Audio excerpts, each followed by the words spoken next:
The City of Neenah is pleased to provide video recordings of City Council meetings. Neenah residents can get information about City Council meetings, City Committee meetings, meeting agendas, and other documents from the City website, www.neenahgov.org. Neenah residents can express their opinions about city issues by contacting the mayor's office, contacting their city alderman, or completing the electronic feedback form on the city website. All public portions of the meetings are recorded in entirety and are not edited. Good evening. I'd like to call to order the City of Neenah Common Council meeting for Wednesday, January 15th, 2025. The clerk will call the roll. Please indicate your presence on your roll call device as well. Alderman Boyette. Here. Erickson. Here. Hillstrom. Here. Lendrum. Here. Weber. Here. Paulnow. Here. Steiner. Here. Ellis. Here. And Council President Borchard. Here. Thank you. Alderman Lundrum, will you lead us in the Pledge of Allegiance? I pledge allegiance to the flag of the United States of America and to the republic for which it stands, one nation, under God, indivisible, with liberty and justice for all.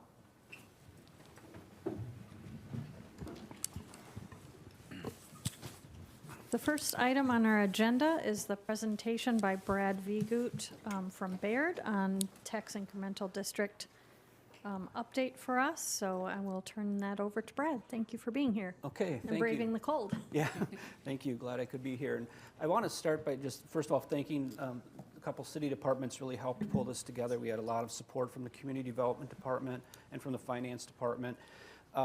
The team that I have assembled at Baird was very instrumental in helping pull this together. Also, Emily Timmerman primarily, and I worked very closely on this. Emily usually works behind the scenes. You haven't seen her before, but she helps anytime the city is issuing debt. So she's very familiar with the city as well. So just to give a little background, I'm going to go over this sort of in a summary, high level. I'm not going to do a page turn necessarily and stop at every page. This is about 100 pages long. There's a lot of information here. To give a little history, a little background, the first one of these reports was generated in 2015, and then we've done this will be the fifth report. So it's about every 2 years there's a new report. The purpose of this report is really probably 2 or 3 purposes. First, it's for you as elected officials to have a summary document of that's always relatively current, within 2 years, of your TID districts. It also is available for the public who has questions about TIDs and locations and status, that this could be a document that the public can use. It's also, just in general, very informative. It would also be very helpful for newly elected officials or those who might be running for office in the elections to become familiarized with the city's TIDs. So I'm going to start just by this is the overview of the city's existing TIDs, and they're color-coded for different TID numbers. There's a total of 7 TIDs that are currently open. Since the last report, 2 TIDs have closed. One of the TIDs that closed was TID number 5. It was initially created back in 1993, and then it closed in 2022. This was the Downtown Business District. And you'll see on this page towards the bottom, it was projected with its last amendment back in 2015, it was projected to generate $9.3 million in incremental revenue, so that's the tax growth in the TID. If I point out this left column, the actual TID incremental revenue was just under $16 million. So this TID closed about $6.5 million greater than projections that were put in place in 2015. This is a cash flow analysis of the TID. I'll go through one in a little more detail, but since this closed, I'm just outlining, in this case, the details here, but it closed in 2023. For all of the TIDs, we include comparisons to prior reports. So this page looks at the projections that were put together with the 2015 report. And there's a lot of consistency here. The 2015 and 2017 both had expected that in 2021 the TID would close. 2020 and 2022 showed 21 and 22 closure. And then finally we saw the TID actually close in 2023 with the 2025 report. TID number 6 is your South Park Industrial Center. This was created, this terminated in 2023, was created in 1997. Couple highlights here. This closed with $28.7 million of new tax growth was created from its inception through closure, and the pro forma is included. Both of these TIDs took advantage of what's called the affordable housing extension. So that means when all of the TID costs were paid, the city was able to keep the TID open for one additional year, collect that increment, and that increment can be used for affordable housing. The total increment collected between TID 5 and 6 for affordable housing was approximately $850,000. TID 7 is the city's west side business corridor. This was created in 2000, and TID 7 is a very successful TID. In fact, it's supporting TID 8 through donations, which were approved by a previous council, and that's helping the cash flows in TID number 8, helping TID 8 to remain successful. In terms of the incremental value, by 2024, there was $121.5 million of tax increment created versus the latest projection from the latest project plan, which was in 2015. That's an increase, or that's beating projections by about $41.8 million. And these are the pro forma cash flow analysis that we use for all TID districts. And this is just really broken down to 4 sections. There's this background data. This is going to detail the base value of the TID, the increment over the base, that is how much new tax value was generated. And then we get to a revenue section. The primary source of revenue for TID is going to be the tax revenue, but there's also aid payments from the state of Wisconsin. There's some investment proceeds from accumulated balance. So total revenues projected for TID 7, if we're projecting out through 2037, it's going to be $28.9 million versus the expenditures, and this is from 24 forward. The expenditures are about 17.9 or $18 million. Here you're seeing the donation coming in from TID number, donation going out from TID 7 out to TID number 8 in this yellow column. So that's factored into this cash flow analysis. The 4th section of the analysis is this TID status. The annual balance simply looks at revenues minus expenditures, and then the cumulative balance is just the accumulation of that, the rolling balance of that.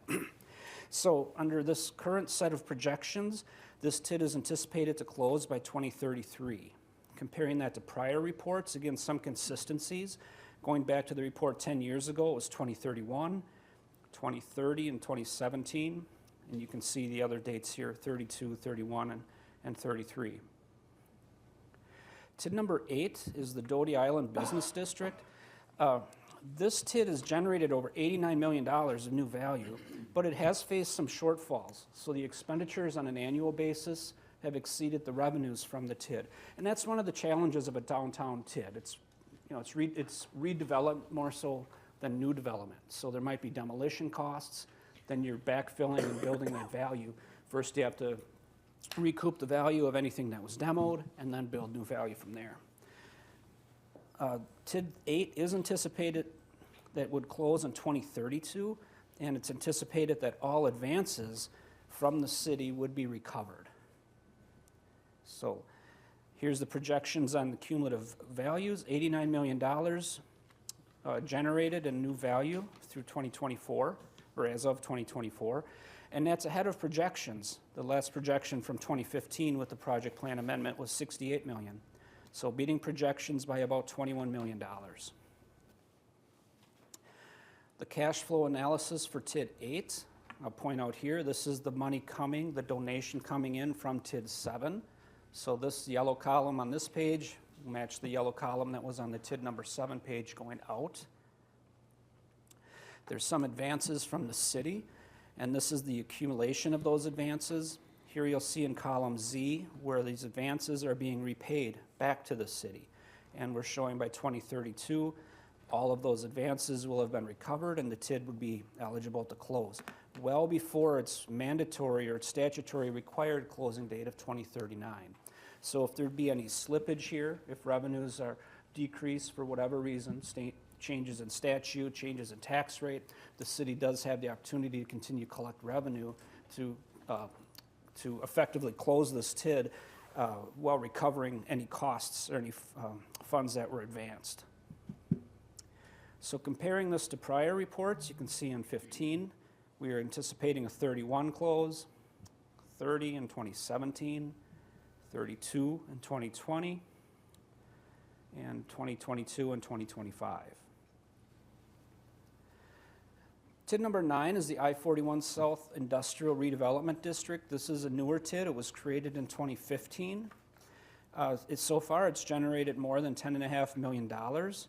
There have been some city advances to help support the TID, but we're really tracking well. The actual increment is $10.5 million that's been generated, and that's about $500,000 better than the projection from the last amendment, and well, just current amendment in 2024. And here is the analysis, the cash flow analysis. Again, here you'll see these advances that are coming from the city. The negative number means the funds are being returned back to the city. So the cumulative advances at this point are being reduced. The TID is paying back the city. And by 2038, expenses, including funds for these development incentives and debt payments, will be satisfied, and it's projected the TID would close. And here's some comparisons to the prior reports. That brings us to TID number 10. This is the Downtown Gateway Redevelopment District. This was created in 2015. It's generated more than $14.6 million of incremental value, and it's projected to close by 2040. This is tracking behind projections by about $5 million in terms of new tax increment that would be generated. The analysis here, I'll point out this column that says construction increment. That means it's anticipated, because these are future years. So it's anticipated right now there'd be an additional $16 million of new construction in the TID, and that new construction would occur, it's anticipated, in 27 through 2020, or through 2030. So there's some debt payments. We're showing, in this case, we're starting to see some future projections. So we have a projection for future debt issuance. And generating the small deficit balances, or some deficit balances through 2031 before there starts to be positive annual cash flow. On an accumulative basis, we're anticipated that the advances from the city would be recovered and paid back to the city before this TID closes. And there's a little bit of a buffer. We have 3 years remaining before the statutory required closing date. So just a brief comment on TID 10. We're starting to get into the newer TIDs, and the newer TIDs, we're seeing more forward-looking projections in terms of future debt payments, future construction. That's a little different than some of the older TIDs where there's no more project costs to be incurred, there's no more new debt, there's no more anticipated significant construction. So at this point, this is a static model. So we're looking at a snapshot in time today. Clearly, if facts on the ground change in terms of the timing of the construction, the value of the construction, that could impact the timing of the expenses. It could impact the amount of debt that's needed in the TID or any development agreements. So when we're looking at a static model, one of the drawbacks is we're not seeing the dynamic impact of changes on the ground as they happen. And that's why we monitor, your community development department monitors these TIDs on an ongoing basis and provides recommendations to the Finance Committee and to the Council for any financings that are going to fund, and development agreements that would fund project costs in the TID. Comparison-wise, going back to 2015, you'll see the projected closing was 2037. It slid a little bit in 2017. By 2020, the projection at that time was we were not going to be able to recover all of the costs. So the TID would close, and there'd actually be funds that the city would have advanced that would not have been repaid. Same in 2022. You look at the facts as they are today, and that's changed. So that's what I mean. We can look at any one of these TIDs, and I don't really necessarily want anybody to get too hung up and say, well, we're projecting a $2 million shortfall that's not recovered. These change year to year. So that's why it's important we continue to monitor and provide updates. TID number 11 is your Pendleton development area. This is created in 2017. It's a mixed-use TID. So mixed-use TIDs have slightly shorter lives. The maximum life is 20 years on this TID. So far, it's generated more than $32 million in incremental value.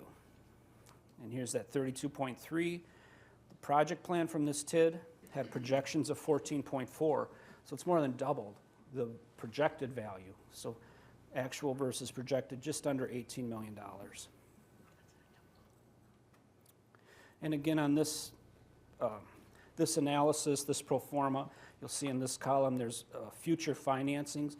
Where we're showing existing debt, that's debt that's already locked in, it's committed, but these future borrowings are included in column I, or L, sorry.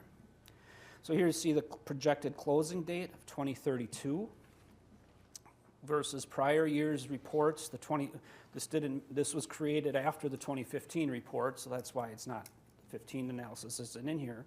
But in 17 and 20, the closing date was 2036, 2037. Then you can see the closing date or the expenditure recovered date has really moved up pretty sharply since then. So in 2022, 2025, projected closing is 2032. TID 12 is the Bridgeport redevelopment, again a mixed-use TID. It's anticipated to generate $25.1 million in the next 6 years and to close by 2042. So this column shows that's the 25.1 million of the projected new growth that it's projected to have taken place in 24 through 2029. I don't have a 12 in the book. It goes from 11 to 13.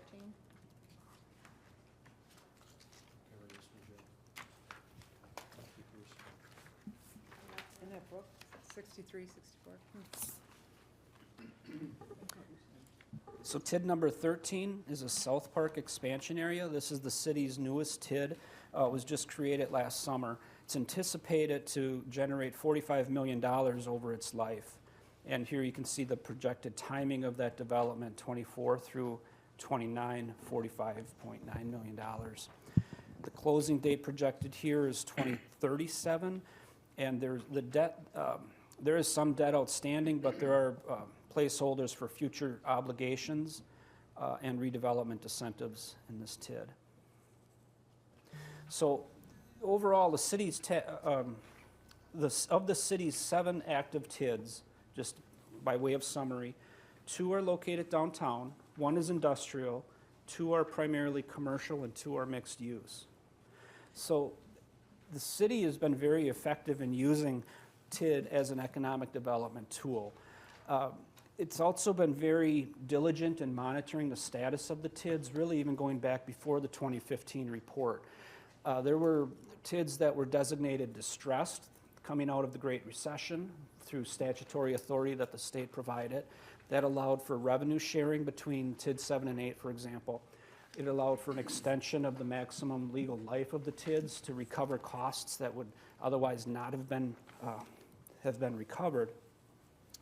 So the city's done a very nice job of implementing and being really on the front side of addressing potential shortfalls from the TIDs.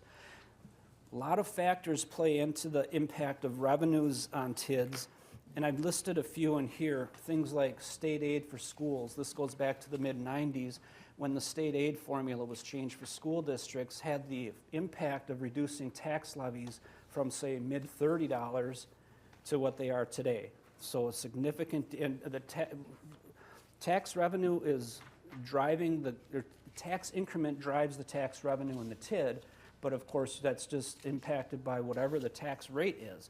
So as the tax rate is cut in half, that means the revenue in that TID on any given year is going to be cut in half. So other impacts include the Great Recession, some methodology changes at the Department of Revenue that impacted the valuations in TIDs. There was state aid provided to technical colleges, which had the impact of, again, reducing the tax levy for the TIDs. And with all of these changes, here's where the city, in this context, over the years, the city took proactive steps to address shortfalls that were anticipated in 6, 8, and 9. There was designations of 5, 6, and 8 as distressed. 7 became a donor to 8. And again, we're regularly, routinely monitoring for refinancing opportunities. There have been several refinancing opportunities that have been executed for these TID districts to bring down the cost of debt. But overall, and where the real challenge is, well, first, what Christie's is, projecting what kind of growth you're going to anticipate. But then we've got fixed costs. That growth is typically funded by debt or development agreements, and those expenses are fixed. Go to the revenue side of the equation, and that's variable because the tax rate is variable. And the value isn't known on the front end. Typically, the value is known after construction. So when you have a variable revenue and a fixed cost, that mismatch can cause challenges. And that's what the city has done a very good job of addressing through the management of its TIDs.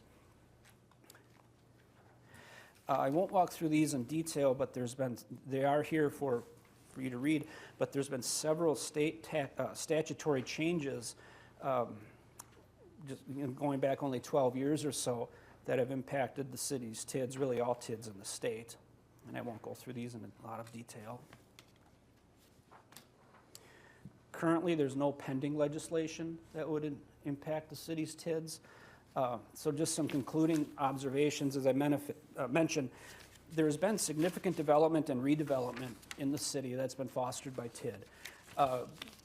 The benefit of the TIDs really extends beyond the growth in tax base. You also want to look at the vibrancy of your downtown, employment growth, sort of these things that you're not going to see in your audit. Those are also very positive benefits for the city's TIDs. Neenah's elected officials and appointed officials have been very sophisticated in their monitoring of the TIDs. Historically, this goes back prior to even 2015, but through the entire time I've been working with the city, there's been very diligent monitoring of TIDs. The plan to support TID 6, 8, and 9 with tax levy was very creative when it was put in place. It allowed the city to effectively absorb shortfalls in the TIDs. Going forward, the projection for all TIDs that are currently open and the 2 that had just recently closed, the city will recover any funds that were advanced. That's the projection. We're not projecting at all that the city is going to be losing any money on the TIDs that are currently in place.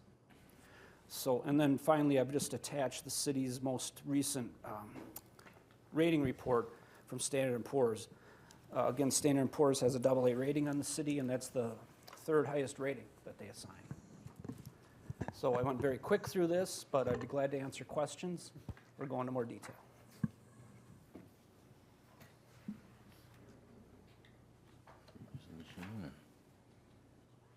I have a question. Thank you.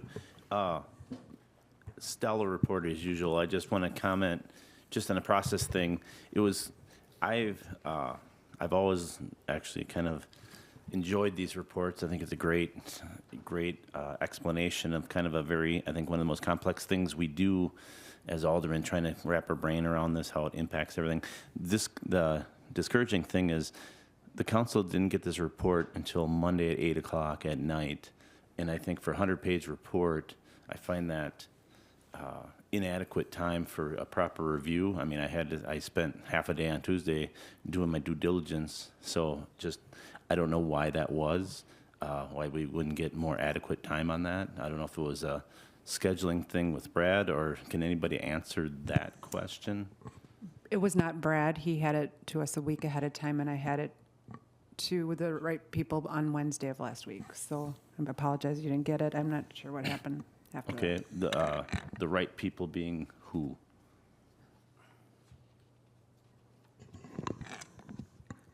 the packet together and the agenda went out Monday night.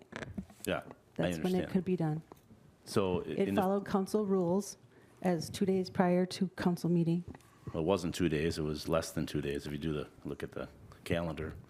So, it's a 100-page report, and I guess, I don't know why it wasn't emailed to the council a week ahead of time if possible. So that's just, I'll leave it at that. I would expect that something this important should be sent ahead of time. I do have questions for you, Brad. On page 1, you have a bunch of estimates listed for anticipated growth or increment in some of these TIFs, like in TIF 10, 16 million, TIF 12, 25 million, and then TIF 13, 45 million, which that seems stellar. And I know it's a snapshot in time. I was just wondering, where is that based off of? So page 1 is an executive summary of this entire report. So it's trying to take what I just spent 25 minutes going through and distill it to 1 or 2 pages. So all of this data is coming from the pro forma, the pro forma analysis that were included in the report. And then that material is coming from both the project plans of the TIDs, which were adopted, Okay. and any amendments to the project plans. And then forward-looking projections would come from the Community Development Department. Okay, thank you. Alderman Steiner? Actually, I know we're obviously here to talk about the TID, but I was wondering, reading through the S&P ratings in terms of us being AA stable, I saw a number of comments just in regards to having a weak debt position, but yet at the same time, we are still rated, right, as investment grade, right? I think you said third highest. I guess, how do you reconcile, right, that commentary versus where we stand from our ability to borrow and It's the a rates we limit. get? Sure, it's a that categorization is really a limitation on the language that Standard & Poor's uses. So they can categorize something as strong, adequate, weak, or very weak. When they run their metrics and they're looking at the city's fixed costs compared to revenues and debt outstanding, it falls in that very weak category.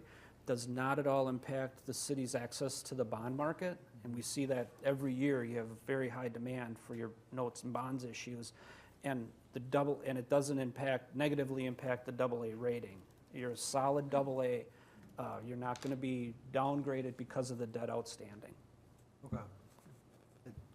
That's helpful. It just seems counterintuitive, right? It feels like that would be one of the key A big elements offset. that they would be evaluating. Yeah, they're all weighted roughly the same. They're all of the categories. Right. So they look at the debt, finances overall, the management.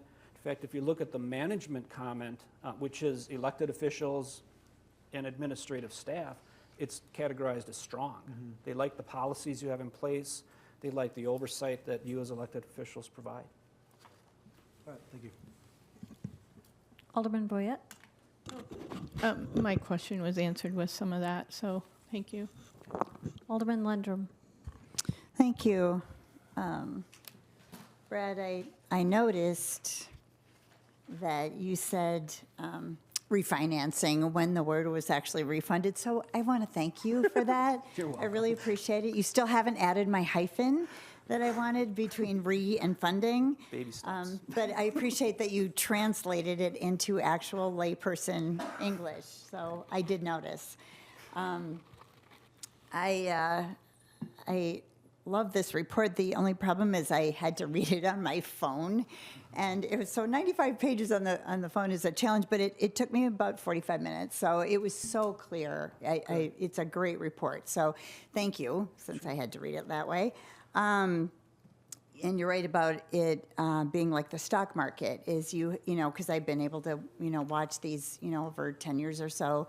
And, you're having a heart attack some years, and then you're relaxed, and you're like feeling really great. And then you have another heart attack depending on, the economy, really. Yeah. So it was an interesting analogy. You've answered all my questions that I wrote down on some sticky notes while I was on my phone. So I'm back on, just really quick, I just didn't understand this. I'm back on page 85. You said under 2023 Wisconsin Act 12 levy limits, It just says municipalities may use up to 90%, and it was previously 100% of new construction within a TID in determining the levy increase. So why did it go from 100 to 90? It was a statutory change, so that was But do you know why? political pressures from the state government. Okay. Thank you for being honest on that one. And then other question, it was the same as Alderman Steiner has had about the weakness. And it almost like, I'm trying to translate it into lay people's, and it sounds like we do a lot of borrowing, but we pay it off very, very quickly, right? Is that kind of how they look at it? That is, and the statement on weakness isn't unique to Neenah. I see that with a lot of municipalities in Wisconsin, and it largely has to do that Wisconsin runs its governments a little bit different than most other states. Most other states have a very low fund balance. They'll have a little bit less debt, and they'll rely on fees for more fees than, say, property taxes. So Wisconsin takes on debt more regularly, but it's typically smaller amounts of debt. And instead of being paid off over a 30-year period, it might be paid off over a 10-year period. And that's the city's practice. Well, by shortening that debt payment increases the annual payments. Right? You're reducing your total interest cost, but now the annual impact is higher. So it's when Standard & Poor's looks at, well, what's that annual impact to your total budget?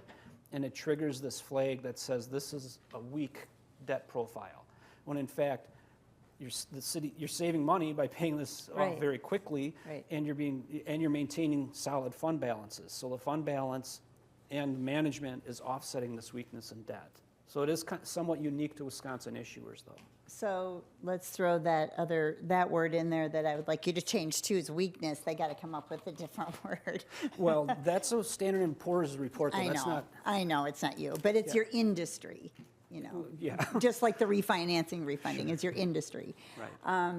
So I just had one other question for you, and I don't know if it would be for you or for Chris Hayes, but you said there was no pending legislation coming up for TIDs, but so you haven't heard anything about like extending for the affordable housing even more, like another year, or doing something other creative thing with that? I haven't heard anything, but the state biennial budget is coming up this summer, and sometimes TID language gets put into that budget. So we could see something coming up once the budget's introduced. Okay. But I haven't heard of anything on the horizon. Okay, because I love that. That was a really creative use of funds there. And it's already been extremely helpful, and we can even see it happening in our neighborhoods now. So it's really tangible here, so that was awesome. So anyway, thank you. It was a great report, very, very clear. Like I said, it only took me 45 minutes to get through all 95 pages on my little phone because it was so clear. So thank you. Good, thanks. Alderman Polno? Thank you. Just a couple, I love this report. It's always stellar. A couple of suggestions or questions. Is there a way, because just to make it more user-friendly for people in the public, it would be, and maybe that's an internal thing we'd have to add, but each TID, if we could add the business that was created over a certain $1 million amount, if we could list those, is that ever done? I mean, it just seems like it would be a powerful message to people that don't understand TID, what this has brought to our community, because from the outside looking in, you read this report, if you're not a Alderman wonk like we are, who get into this, you don't really connect to it. Yeah, and we could work with the Community Development Department, but the closest we get to that in this report is outlining where the development takes place, what areas of the city. Yeah, but I mean, because say something over $3 million, anything over $3 million or something, those businesses that were created or developed, just listed under I think that just is a powerful message. Sure. Just a thought. And then this last thing I had is, do you ever do peer review? I mean, because we hear that we're doing well, but how does Neenah stack up with like a Wausau or a Menominee Falls, or Yeah, that's sort of the peer review. I mean, just from my experience that's why I'm making the comment that Neenah's doing so well.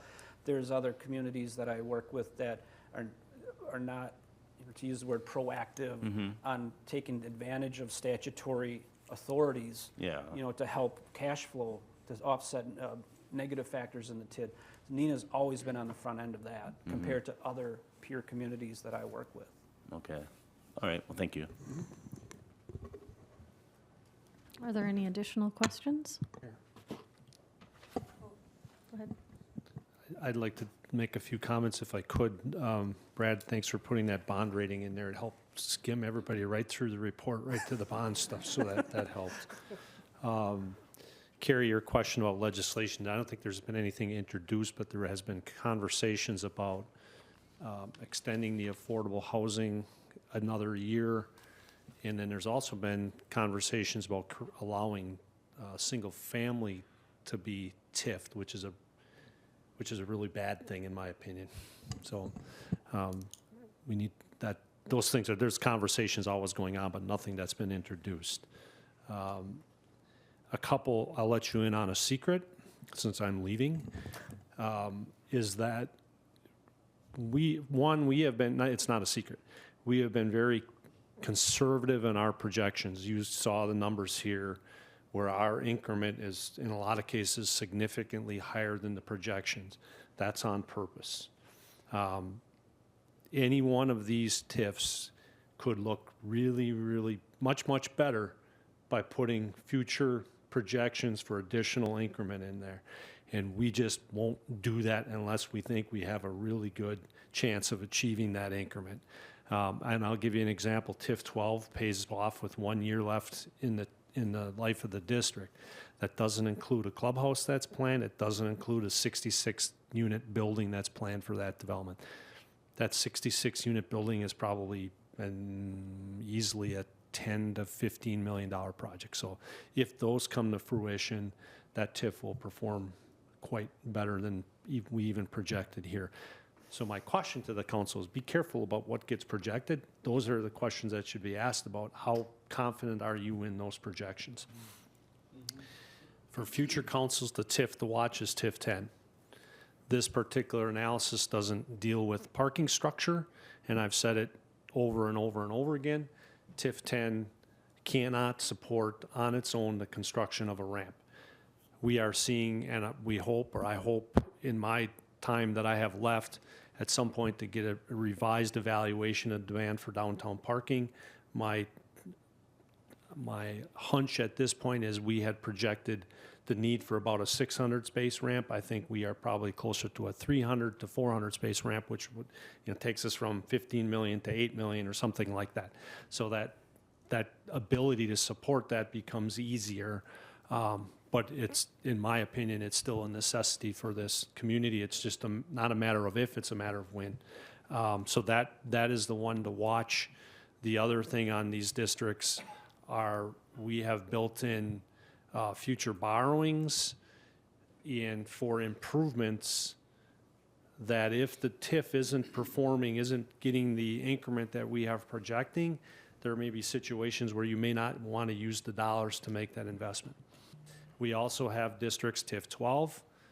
We have talked about the possibility of someday extending Pendleton Road through. That TIF 11, is performing very well. That TIF has the ability to help support that. So there's opportunities to expand the benefit of these TIFs, if you will. Obviously, the street going through has no incremental value. It won't increase value and won't have projects. Well, that's not entirely true, but we'll leave that for a different day. But it has significant value to the community, and I think Brad alluded to all those values that come out of these TIF districts beyond just increment. The only thing we ever really measure is the financial part of this, but there are significant value and improvements and quality of life things that come out of these TIF districts that aren't recognized in a report like this. So that's really all I have to say. Are there any additional questions? There's no action being taken on this item. Of course, any additional questions regarding this report or any of the presentation tonight could be directed to our Director of Finance, and she would help you out with any additional questions you might have. So thank you again, Brad. We really appreciate your report every year. Okay, thank you. There are no appointments Is there any objection to unanimous consent of approval of the council minutes and proceedings?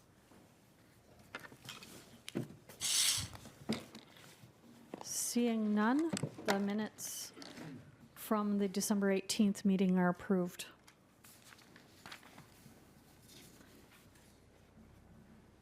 Is there anyone here who would like to speak during the public forum portion of our meeting this evening?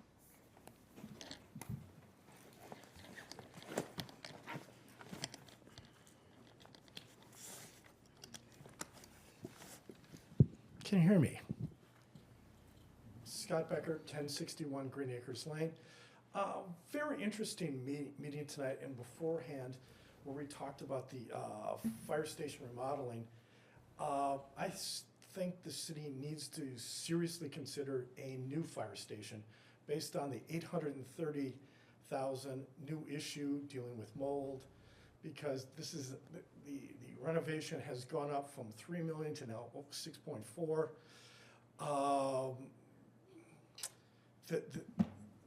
Just based on how things tend to be going, the city needs to look at that very, very seriously, because there seems to be a lot of issues in the original building built in the 90s that just keep on popping up.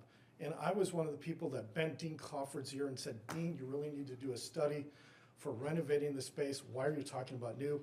So I think actually the city should look at new. I think that will solve a lot of the issues, and also the fact that we're talking now at 2,300 some odd feet addition to it. I know one of the things that you could look at to save cost is basically to move the clinic or even partner up with the Neenah Joint School District on their clinic, and that would save you some space. But yeah, want to encourage the city and city council members to seriously look at building a new fire station on the west side. Thank you much. Thank you. Is there anyone else who would like to speak during the public forum portion of tonight's meeting? Seeing no one, I will close the public forum. Is there anyone on the council who would like to speak concerning matters that were brought forth in the public forum? Seeing no one, I will close that item and move on to the consent agenda. Is there any objection to unanimous consent of the consent agenda? That includes original Class A fermented malt retail license convenience store application to Van Zeeland for Mobile West, 1350 Gillingham Road. The next item, change of agent application, ballroom at the Reserve, 116 South Commercial Street. Item C, renewal of pawnbroker secondhand dealer application to J. Anthony Jewelers, 220 South Commercial Street. And the final item, renewal of pawnbroker secondhand dealer application to Blind Tiger Games, 675 South Green Bay Road. Is there any objection to unanimous consent of approval of those items? Seeing none, those items are approved. The next item on the agenda is reports of standing committees. There was no report for the regular Public Services and Safety Committee meeting. So moving on to the regular Finance and Personnel Committee meeting of January 6th. Chairman Erickson. Thank you. Reporting out from the regular Finance and Personnel Committee meeting of January 6, 2025.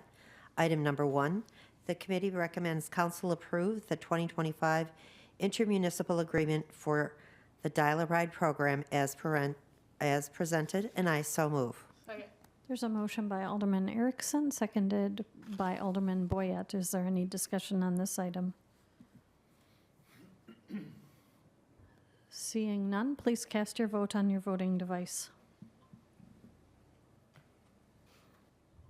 That motion passes 9-0.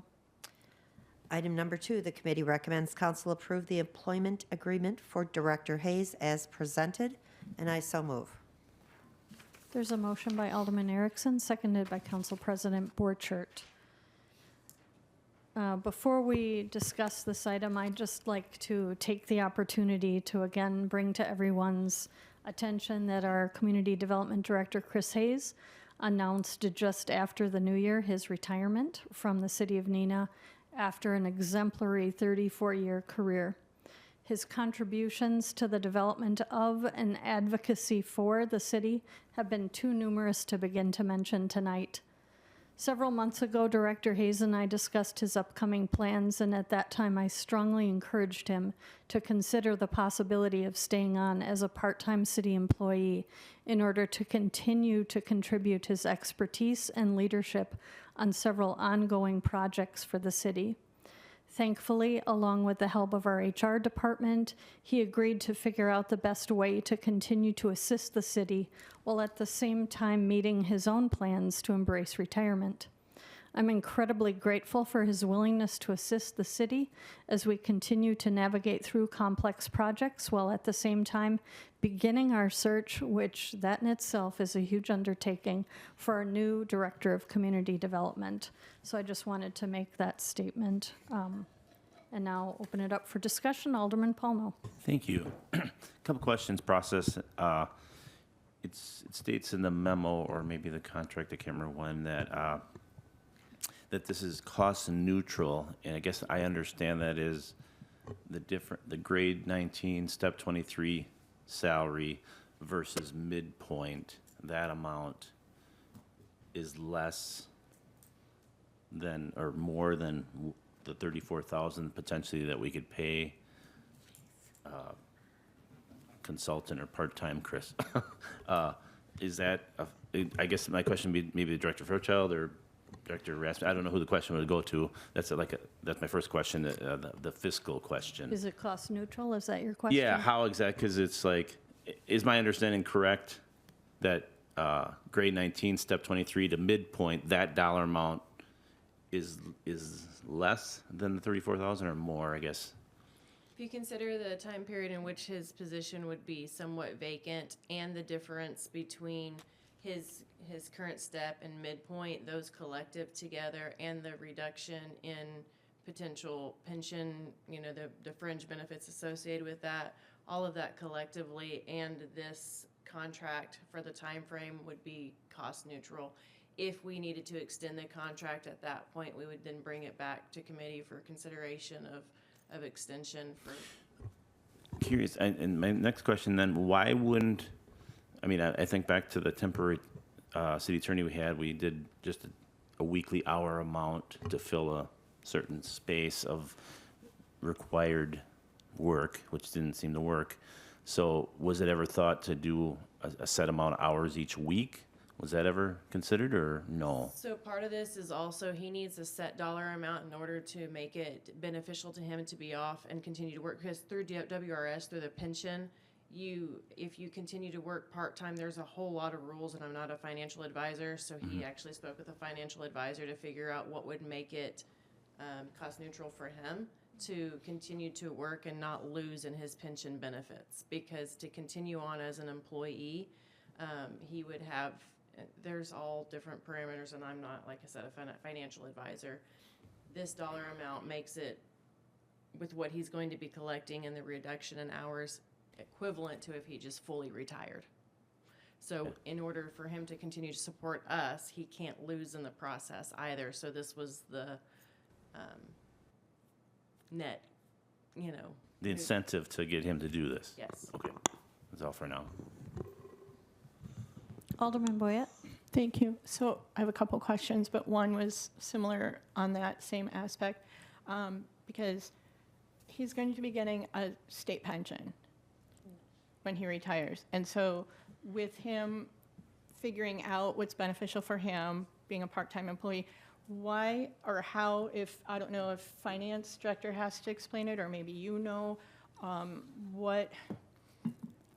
why it's not a contract situation. Why don't we have him as a vetted contractor through the city, and we just contract him for that position to consult with us, like many others have done when they've left the city. They've gone on to be consult people. So I'm just curious if that's an issue, or if that's an opportunity, or I don't know. It's also a pension rule that he could not contract directly with the city without going through a third party, and if he went through a third party, that would cost us more.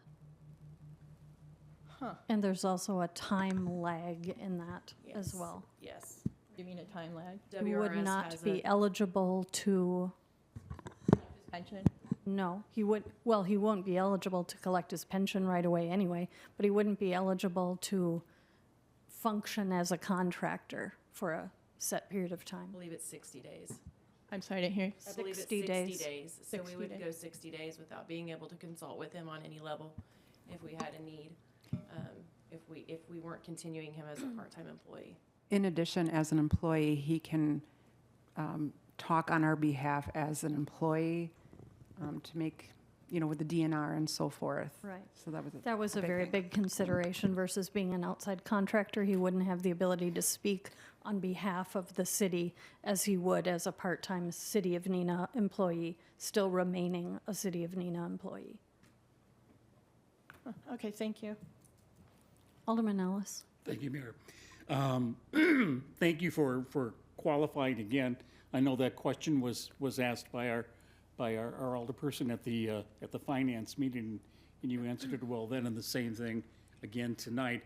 The last thing that I want to say from a historical standpoint, with what's going on, we are fortunate to have this gentleman say he's going to hang on with us for these projects that we're working on.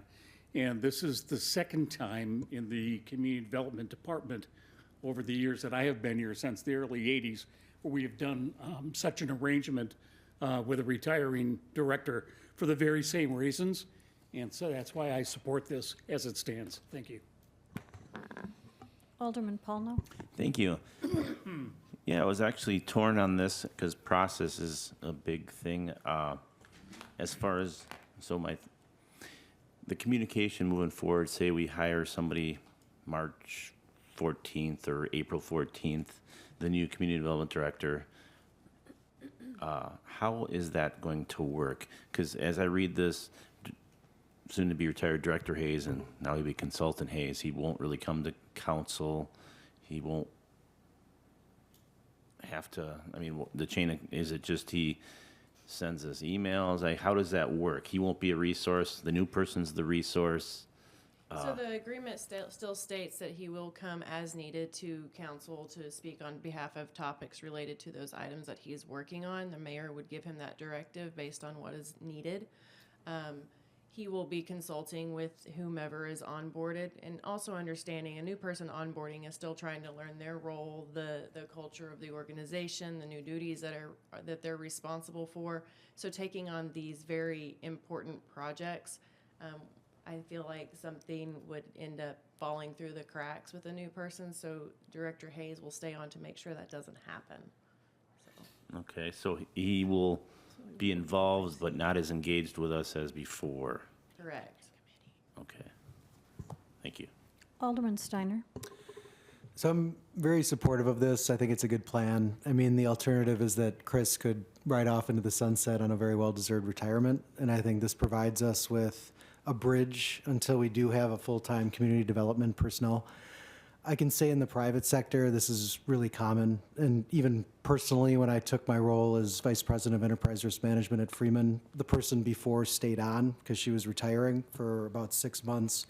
And I was really appreciative that she was there because she was able to onboard me, coach me, talk about the company and understand the dynamics. And quite frankly, I think the things that are going on in the city, it's even more complexity than I had to deal with in a private company because there's just a lot of things going on. So I think it's a good move. I think it's a win-win overall, and appreciate that Chris is willing to stay on. I'll speak to the fact too, whenever I came on 2 years ago, Director Kale was still on part-time as an HR director. In addition to that, we also contracted with Carlson Detman, and Heather Barber, the prior director, was also a consultant that I could reference whenever I was transitioning, and I found that to be quite helpful whenever I needed some answers to how things have been done in the past and understanding the history of the city and how we got to where we are and finding out the why behind making changes. Yep. Alderman Boyette. Thank you. What's the timeline look like for posting this position? Where are we at with that It process? got posted today I posted today. Yep. So that's open for how long? until filled. We don't close it until after we've made an offer to an employee because we understand that this is just a perpetual process. So we'll continue to gather applications until we get a good good conglomerate of candidates. And then we need to be seeking out an expert in the field to also review that, go through what's appropriate questions, what an appropriate assessment or presentation might look like, so that we make sure we are finding the proper fit. So do we have anyone that's qualified in-house for this position to apply? In the event that we have an internal application, you would not want an in-house person to do that for an implicit bias. We want to keep that as neutral as possible. So that being said, we're not offering the position or the person that's currently second to that to apply. Everybody can apply. I thought the question was who's looking to do be our expert in-house. I mean, That's not what I asked. No, I think you misunderstood. The question was, Do we have anyone Is there on someone staff that could currently qualify to apply for the position? Oh, absolutely. yes, Okay, yes, qualified. But that's also their decision. Exactly, but it's also our decision. You're not qualified. So, or the city's decision. Like somebody from the garage come out and say, I want to take that job. Well, are you qualified? Do we have someone in-house on staff that's qualified? Part of my Yes. role Thank whenever you. they apply is I'll Yeah. whenever they apply, I will look at their qualifications in alignment with the job description, and anybody who doesn't at least meet those bullet point items, I won't even bring forth as a candidate. Right. Yeah, I understand that. I just didn't know if we had anybody that, if they chose to. I believe we have 2 potentials that meet the minimum qualifications. Whether or not they'll apply is a different story. Exactly. I appreciate that. Thank you. Alderman Paul, no. Just one last question, sorry. Our process, because if I remember correctly, and correct me if I'm wrong, with IT director, we didn't have a lot of applicants. So and if I'm wrong, but I thought we only had a couple. Luckily, we got Matt. But our process, are we going national with this? Do we have a service we use? Do we headhunter? Or how exactly is that process to make sure we get as wide a reach as possible? Because I love giving somebody an internal candidate, an applicant, but sometimes it seems like maybe it's just my feeling that sometimes there's a thumb on the scale that the guy internally has a step up over everybody else. Right. I appreciate your question, but we're going a little bit off topic of the Yeah, that's fair. employment I mean, agreement. I can So ask I do appreciate your questions, Yeah. though. Fair enough. Then I'll just ask one more, and then we can be done. Alderman Boyette. So on this individual, with the pay, they can, and you said this in committee, and it just kind of sits wrong with me, and I just want to make sure I understand it correctly. So this individual, if they work 1 hour or 40 hours in a week, they get X amount of dollars. So this qualifies for a salary. This is a set salary for a part-time. As long as they are working any time in the week, they meet that salary parameter. So they have to at least work, an hour, basically, whatever a salary parameter is, as defined by FLSA. This meets the part-time level for FLSA standard. And what is that? Do you know? It's a certain dollar, I think it's $8.55 a week. So, because that was said to me, and I'm like, I don't know. But I thought, and I understood from the committee meeting, that 1 hour of work time and nothing more in that work period is $1,700 pay. And I'm like, that's a lot of money for somebody to come in and work 1 hour, no matter how this scale falls, no matter if it's a busy week or a not busy week or a holiday or whatever. That's just a lot. So I just want to make sure I understood that correctly. Yeah, I'll have to look up I don't have that off the top of my head. $8.44 per week is considered the salary rate, minimum salary rate. Okay. So that's different then. Thank you. I appreciate it. Any additional questions? Seeing none, please cast your vote on your voting device.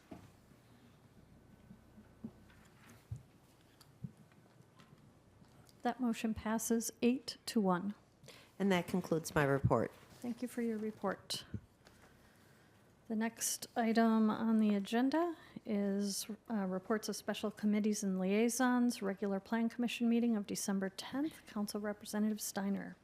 Thank you, Mayor. Minutes can be found on the city website. The commission recommends the annexation number 237, ordinance number 2024-26, and the property also receive an R1 single-family residence district zoning classification, and I so move. There's a motion by Alderman Steiner, Second. seconded by Alderman Paulno. Is there any discussion on this item? Seeing none, please cast your vote on your voting device. That motion passes 9-0. And that concludes my report. Thank you for your report. There was no Plan Commission meeting January 7th, Board of Public Works meeting, no report. Landmarks Commission meeting, Alderman Weber, is there a report? There is, thank you, Mayor. The Landmarks Commission did meet on January 8th. Minutes can be found on the city website. Really, the main topic of discussion is around the historical city brochure and working with Keeper's Designs. So we spent some time looking over the proposal and then also outlining our plan for the next couple of months to kind of work towards the changes that we'll propose. And that was really the meat of the meeting, and that concludes my report. Thank you for your report. The Library Board, Alderman Erickson. Thank you, Mayor. The Neenah Library Board of Trustees met today at 4 p.m. Some highlights from the meeting. Total circulation is up 6%. Total programming attendance is up 23%. And total customer count is up 15%. There are some cute programs coming up for the youth from the youth department. The first is this Saturday. There is a stuffed animal clinic, and that is from 10:30 to 11:30. So kids can bring their stuffed animals from home to the library, where volunteer CNNs from Neenah High School will check them out and provide Band-Aids, blood pressure tests, and then it is meant to promote kindness and for kids not to fear doctor visits. This is a very popular program, so if you know someone in that age bracket that will be interested in this, I highly recommend it. The other item that I'd like to highlight is February, there will be a Read to Me challenge. Kids from ages 0 to 5 can earn a free book by listening to 100 books in the month of February, which seems like a lot, but usually kids are being read board books, which are quick and fun to read, and they are being read multiple times. So that's another popular program for the month of February. The speed puzzling tournament is coming up again in February. So check that out on the Neenah Library website. There are a lot of events and programs planned, and I always like to remind you when you're at the library, please remember to check out some books. And that concludes my report. Thank you for your report. Are there any petitions? Are there any council directives? Is there any unfinished business? Is there any new business to bring before council? Alderman Hillstrom. Thank you, Mayor. I just want to make a couple comments on the Park Department's Winterfest this past Saturday. So we've had a good year with weather. We actually had ice for the first time, and I think in 3 years, thanks to the Park Department being out there working every early morning to get water down. We had snow because they went out and found snow anywhere they could in the city and put it on the sled hill so the kids could slide. Frank was out there with the s'mores, keeping the fire going, so thank you to him. And all the volunteers that helped with the hot dogs and chips and everything. So we estimate there were over 400 people there. Oh, my goodness. So it's a huge turnout, and everybody had a great time. So. It's great. Thank you for that update on that. Alderman Boyette. Thank you, Mayor. Flo was there too because I saw her pictures. Thank you.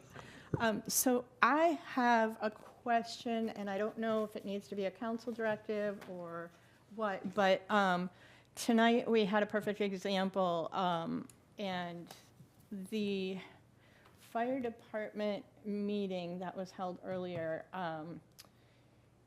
that was posted, and I keep hearing the 24-hour rule. It's a law, 24 hours, right? Is it 24 hours that it has to be posted before the meeting? Yes. because at the bottom of this for our council, it says if you're ADA and you need accommodations, they need a 48-hour notice at the city so that they can accommodate. And I can appreciate that, but in 48 hours, if we're not posting our minutes or our meeting until 24 hours, they're not able to give us the 48-hour notice. So we have a conflict there, and I don't know how to go about fixing that. I guess one comment I would make is 'Cause the nobody's- meeting is on the calendar, the agenda isn't posted. No, that meeting wasn't on the calendar until it got posted as it was, because I looked Okay. on Monday and I looked before it got posted, and we didn't have a committee meeting scheduled until this special meeting got canceled, or got scheduled. But even still, if we're not posting our meetings but 24 hours before the meeting, how can people with ADA ask for accommodations and give the city a 48-hour notice as printed on here if we don't notify the public of a meeting unless it's 24 hours? So you can't, that's impossible. So we got a hiccup, and I don't know how to fix that. I don't know if we have to go to a 48-hour meetings minute notice so we can be compliant with the ADA here that we've got printed on the end of here, or I don't know, but that was something that I caught, and I just wanted to, I don't know if it needs to be a directive or it's got to go to committee, or like, I don't know, I just.